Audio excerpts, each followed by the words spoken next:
Okay, guys, so you've had to listen to me talk for a little bit, so I'm just gonna show you one last thing, and that's how to submit your jobs to be for the calculations and the simulations that are going to be done on H2P.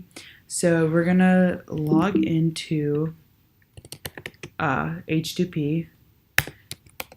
I'm typing in SSH H2P. Just remember that if you haven't set this up on your computer, you're going to still have to type in SSH, your personal username at h2p.crc.pit.edu. So I'm just going to, again, just look what's in here. We're going to go into this directory right here, ethanol instructional. And then we're just going to see, these are the files that I have in here. There's an ethanol.add file because I just did a test run previously. I'm just going to delete it for our sake right here and rerun it. So the way we're going to run these is we're going to type in the command submit and then --ppn, which is processors per node. That's also something you can choose. So I'm just going to say 1 here because this is a fairly small job, and then -- wall time, which is how much you realistically think that this job will take. So since I think this will take 1 hour, this is the way I'm going to put it in. And then I'm going to type in the name of the file that I want to submit for calculations. So I can type in here ethanol.in, which is one of the files that I want to submit. But since I actually do want to do calculations on all these 4 files, what I will do is I will type in star.in.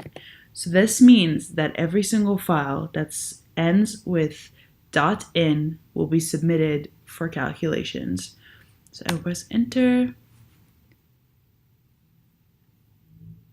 So as you can see, all the jobs were submitted for calculations.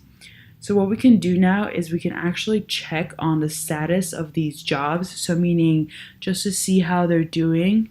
So we do that by typing SQ. And then you're going to do -u, then your personal username. So mine is ABE12, and -m all. So this will really show you across the 4 different clusters which jobs you have. So let's type in ls right here. So it showed that I have no jobs since these jobs were so small and they were able to run so quickly that I already have output files for all of them. So as you see, the aqueous calculations I have a .out file for. The regular frequency calculations in gas phase I have an output file for right here. The deuterated calculations I have an output file for right here. So everything already ran. If it hadn't, it would be listed here under the specific cluster that you submitted it to. The submit command in this case automatically uses the SMP cluster and the SMP partition under that as a default. So it would have shown up right under here.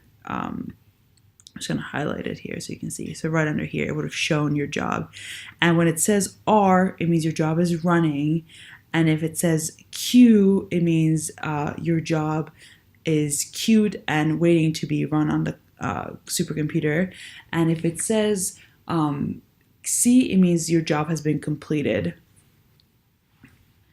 All right, so I'm just going to show you as an example one of these output files. So let's just do nano, and I'm going to copy paste because I'm lazy. All right, so as you can see, the job, once you get this message at the end, it means that your job actually ran entirely and didn't fail, you would not get this message had your job failed halfway through and had not completed. So always check, make sure all your jobs were completed correctly and they didn't fail halfway. So let's just make sure. We're going to do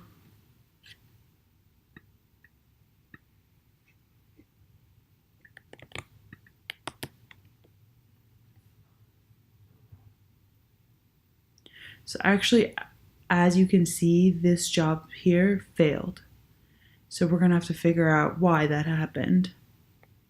All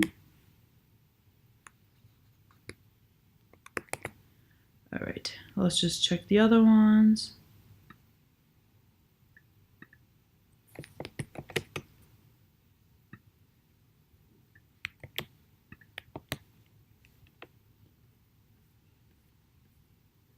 Again, this job ran as well.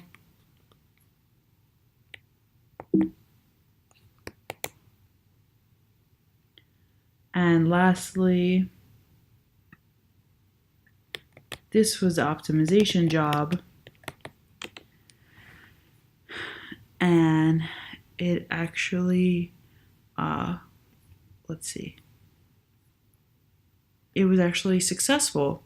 So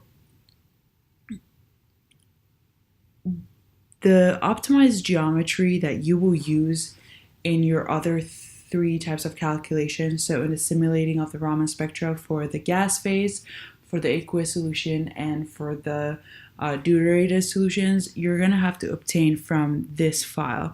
And I would just personally copy paste it into the input files that you're making for those calculations, because we want to make sure that the geometry is optimized before we get the Raman spectra. All right.